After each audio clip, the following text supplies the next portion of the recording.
Good morning, good afternoon, good evening, whenever you might be listening to this. This is your favorite fanalist at Sutton Def from the Purple Rain Podcast YouTube channel.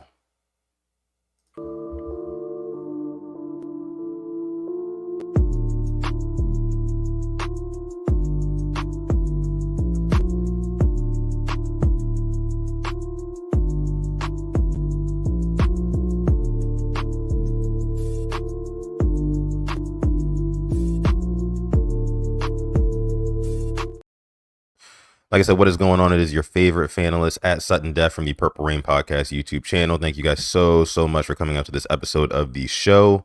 It is Thursday, December 12th. I'm recording this at 7:35 a.m. Live. And of course, if you're not watching live right now, you're part of the hashtag replay gang. Thank you so much for viewing this content. Make sure you like the video. And also, if you are new, subscribe to the channel. If you're watching on X, aka Twitter, I'm going to always call it Twitter. I'm not going to lie to y'all. If you're on Twitter, maybe hop on over to YouTube, hit the subscribe button, hit the like button, and join the Rain Gang. Join the Rain Gang. We actually have a special announcement coming for you guys tonight on the live episode of the show where me and Alex will be going live at about 7:30 ish, right? 6:30, 7:30. You guys know my time differences is all, my time zones are messed up now because I'm in Texas, Alex is in Maryland. So we're an hour apart. So it's kind of, weird getting the times all, straightened out. We got Eli in the house as Rain Gang. What's up? What's going on, Eli? Appreciate you for coming through. Listen, guys, today I wanted to talk a little bit about how the Ravens and why the Ravens, at least in my estimation, will still win the Super Bowl. That's right.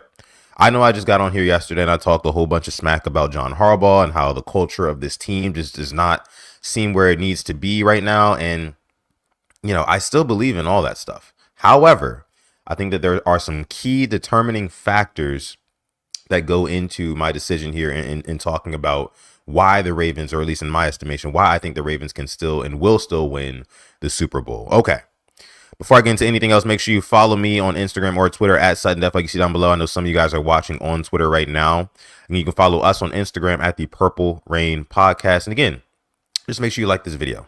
Like this video. If there's one challenge I have for you, if you're watching on YouTube, like this video, please. From the bottom of my heart, it helps us out so much. Please like the video, subscribe to the channel as well. Okay. Let's get into, good morning, Tyler. Appreciate you for coming through. Let's get into these reasons. Let's get into these reasons why I think that the Ravens will still win the 2024 Super Bowl. Okay.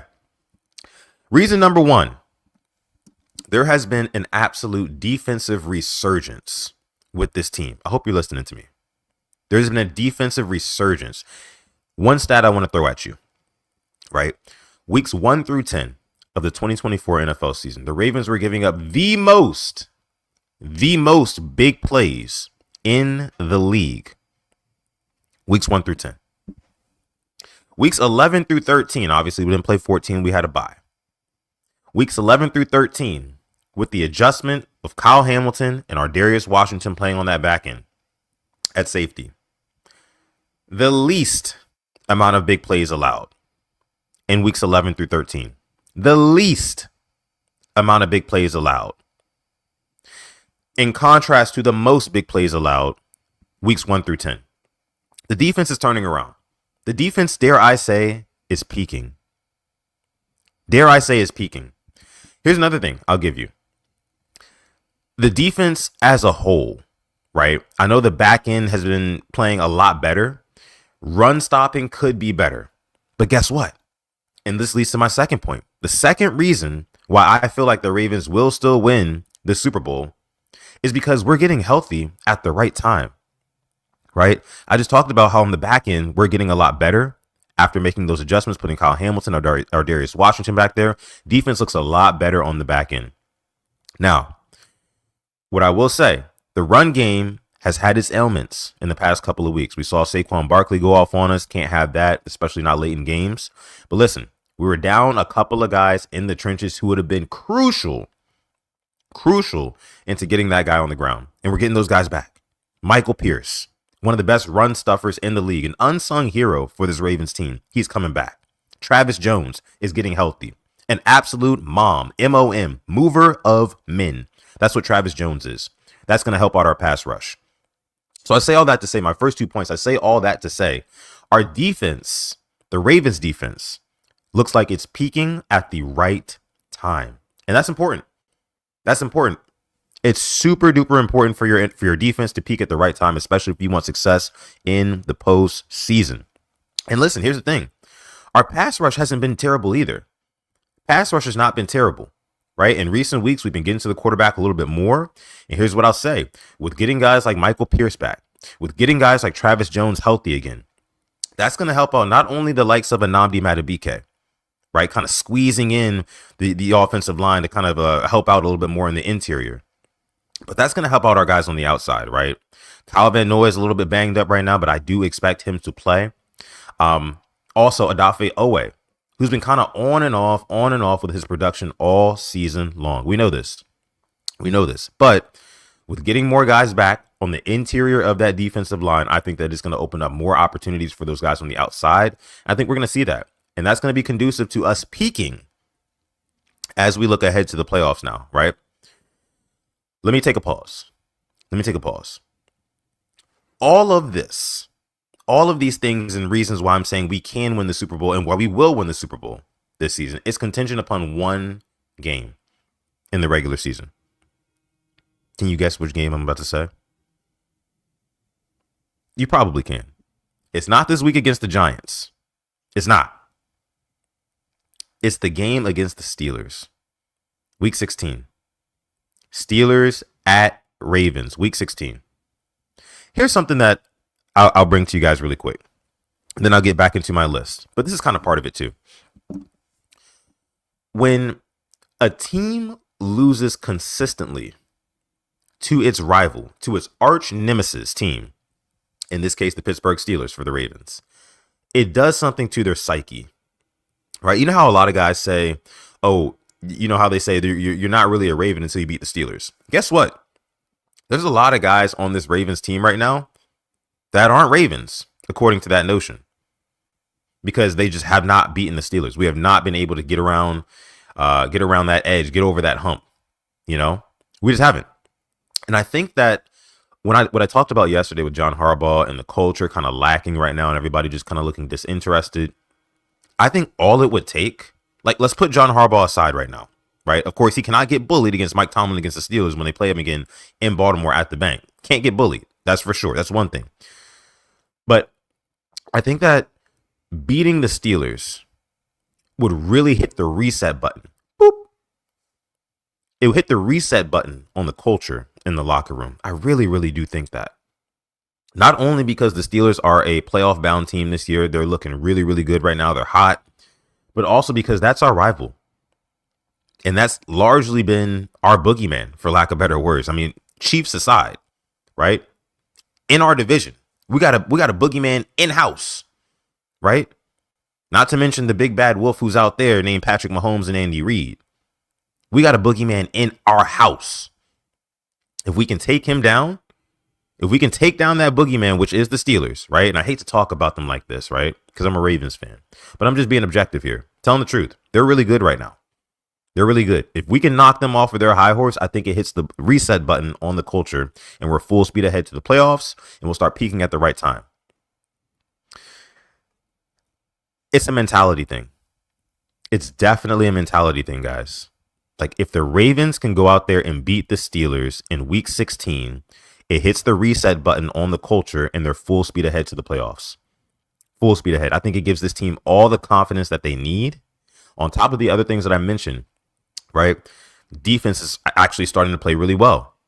The secondary is playing better than they were in the earlier half of the season, right? Like I just mentioned, we went from allowing the most big plays in the league, weeks 1 through 10, to allowing the least amount of big plays in the league, weeks 11 through 13. You know, in that Eagles game, the Ravens didn't give up a pass play for over 20 yards. Let that sink in. Let that sink in. The defense is getting better, right? We're starting to peak at the right time. We're getting healthier. We're one of the healthiest teams in the league, which at this specific time in the season, we're normally not. We're normally not. Just saying.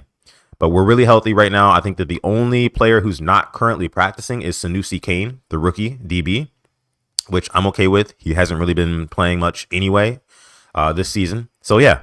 But let me go ahead and continue with my last couple of reasons here. Third reason, Lamar Jackson. Lamar Jackson and his mindset, right? I think that what he's been telling us in the past couple of interviews he's done with the press is very, very telling. Although normally he does not give us much. Most of these quarterbacks, most of these players, coaches, they don't give us much in the media, right? They're all very, very well media trained. They don't give us much to go off of. But after a highly emotional game against the Eagles, he did come out and say, like, yeah, I'm going to do my shit more, aka I'm going to run. I'm going to run. Moms called me, cussed me out after the game, said I wasn't running enough. I could have done it more. I'm going to do it more now.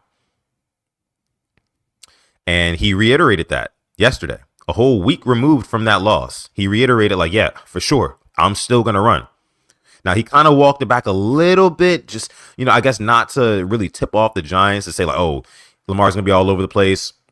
He kind of walked it back a little bit by saying, I'm going to run when the lanes are there. I'm going to play football. He kind of walked it back a little bit. But right after that Eagles game, he just came out flat out and said, I'm going to run. And I think that speaks to his intentionality in his mentality, right? His intentionality in his mentality, right? I think that he's going to play with a lot more intention to just simply make progress down the field.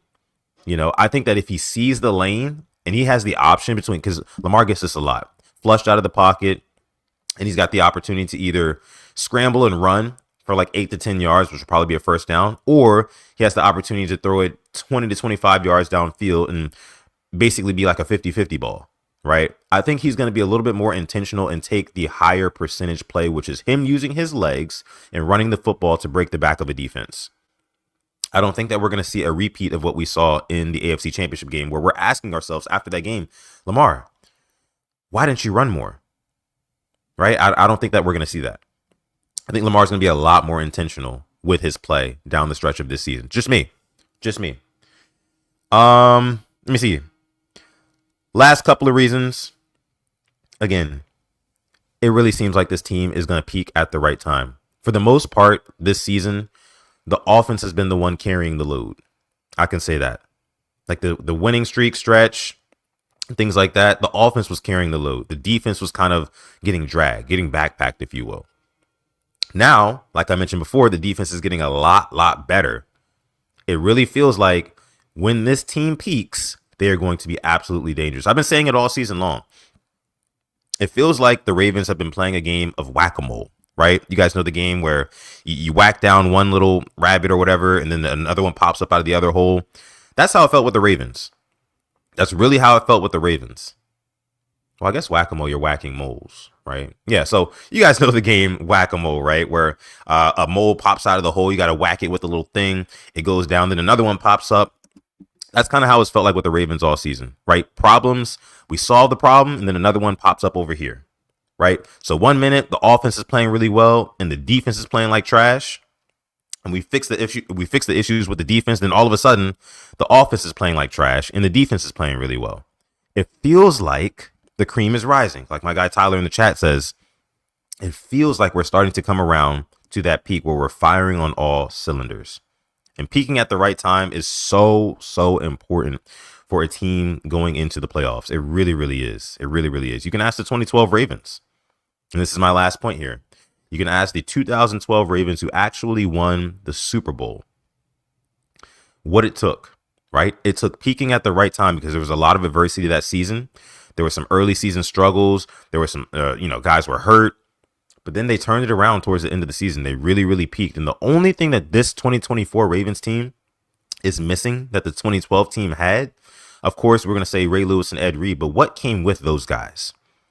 There was legacy. There was that last ride mentality, right, for Ray Lewis that everybody wanted to rally around and do, really well for. We don't have that. But I do feel like we have veteran leaders. And here's my very, very last point before I get out of here. The veteran leaders on this team, Roquan Smith, Mark Andrews, dare I even say Justin Tucker. You got to be that guy. Sorry, Tuck, you got to be that guy. Of course, Lamar Jackson, even the likes of Kyle Hamilton.